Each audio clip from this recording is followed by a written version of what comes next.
Esse é o livro que é outra parte dessa documentação. As fotografias são originais, não são montadas, são do Benjamin Abraão. E essa aqui é a fotografias do Corisco, e essa é a transcrição da fala da Dadá, da oralidade viva da Dadá na fala. Portanto, há uma mediatização, no caso, pela imagem e pelo magnetofone, pela transcriação. Esse livro, como eu falei, tem trechos magníficos da linguagem que pertence a esse grande repertório, essa grande construção de um mundo sertanejo, não é? E esse filme não é de uma honestidade, a meu ver, porque ele não traz nenhum processo de mistificação ou de colocar a personagem enfeitada ou de outro jeito.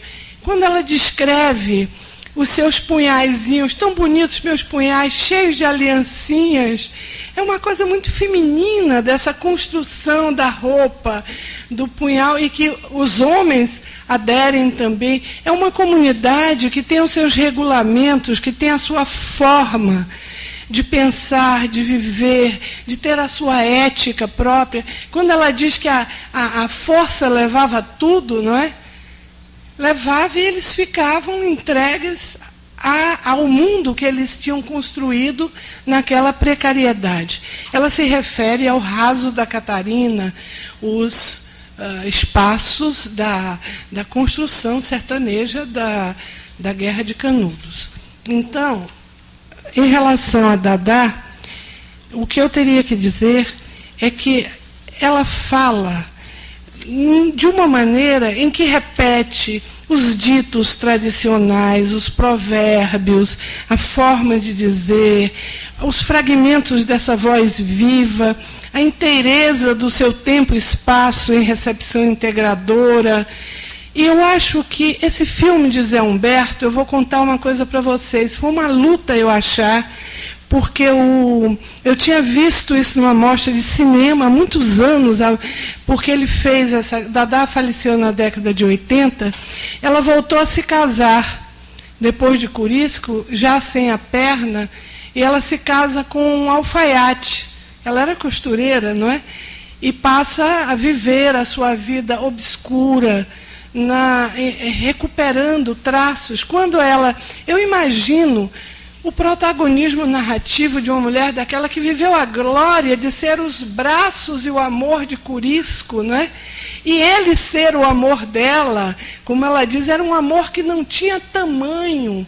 E ela, de repente, eu acho muito bonita a cena que Zé Humberto coloca com tanta dignidade, sem folclorizar, sem fazer... Essa cena em que ela anda com a perna só e com a muleta. Quer dizer, ela não teve direito a próteses, a coisas mais modernas, porque ela passou a viver naquela periferia de Salvador, não é? E sobrevivendo do seu trabalho de costura e o seu marido alfaiate. Então, aquele momento narrativo para ela deve ser a construção de uma glória maior do que tudo, maior que a vida, maior que o mundo, que os homens. E então, essa coletânea nos traz, em verdade, a voz viva de uma mulher captando fragmentos da sua história, talvez inventando um pouco, mas com toda uma sinceridade também dela, e ela e o cineasta conviveram como amigos durante muitos anos, e é isso que faz José Humberto um cineasta diferente de alguns que aproveitaram para mitificar a figura de alguns cangaceiros. Eu não digo que não se possa mitificar, tudo pode ser mitificado e ressignificado, mas nesse caso, como documento, isso é de uma inteireza, de uma verdade. Sente-se a fascinação do seu relato e a troca entre um ato de dizer e um ato de escutar. Houve uma reescritura de tudo que, no entanto, recupera integralmente linguagem e fala de alguém que é atriz e personagem, não é?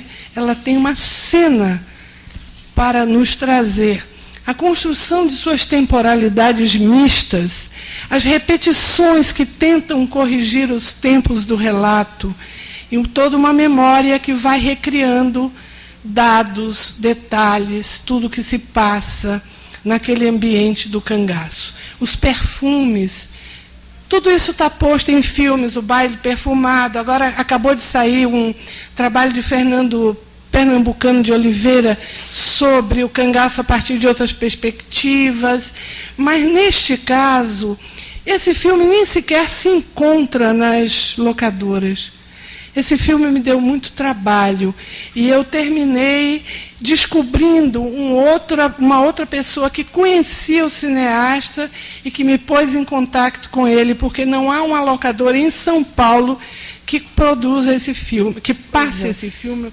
Para mim, esse documento que é construído a partir da pesquisa nas fotografias de época e no relato transcrito, transcriado e recolocado, para mim, o universo do cangaço se apresenta aí melhor do que na maioria dos ensaios universitários que eu tenho lido sobre o tema. Depois, todo método é bom se houver sensibilidade poética. E Zé Humberto mostra que tem. A presença dessas mulheres cangaceiras também como personagens e narradoras, a memória viva em vozes fortes, em corpos tão fragilizados ou aparentemente frágeis, e a gente vê aí a cena trazida, não ocasionalmente, do corte de cabeça dos cangaceiros, não é? E essas mulheres tiveram um papel tão relevante, não só no cangaço, como construtoras de um tecido de convivência, de convivialidade, de permanência, como as mulheres também dos seguidores de Canudos, não é? No momento em que aquela gente foi decapitada, e tem muito pouco tempo que isso se passou também, como passaram os tormentos com os índios, com o extermínio de indígenas. Essas mulheres foram, não é? Os maridos foram decapitados. E um amigo meu, Sérgio Guerra, grande estudioso de Canudos, ele estuda no trabalho dele uma expressão que as mulheres inventaram para fugir dos questionários policiais. Quando perguntavam, e cadê o seu marido? E cadê aquela pessoa? A argúcia feminina, la ruse, como os franceses estudam no mundo árabe, aquela argúcia extrema, elas inventaram uma coisa. Quando perguntaram, cadê? E ela dizia, e eu sei? E eu sei? Esses marcadores de oralidade é uma espécie de construção de discurso que está no cangaço e que está no extermínio de Canudos. Portanto, essa memória viva é trazida, traz a força, por exemplo, da evocação da sua relação sexual com Curisco, que a raptou aos 12 anos, e que depois os dois se apaixonam com amor. Eu não sei se o amor terá sido assim no cotidiano, mas na fala e na necessidade dela de transgredir uma realidade mesquinha depois, ela constrói a fábula de um amor indestrutível e de um grupo que deixou a sua marca na vida e na cultura brasileira. Ela desmitifica e revela, ela constrói um prodigioso protagonismo feminino. Obrigada.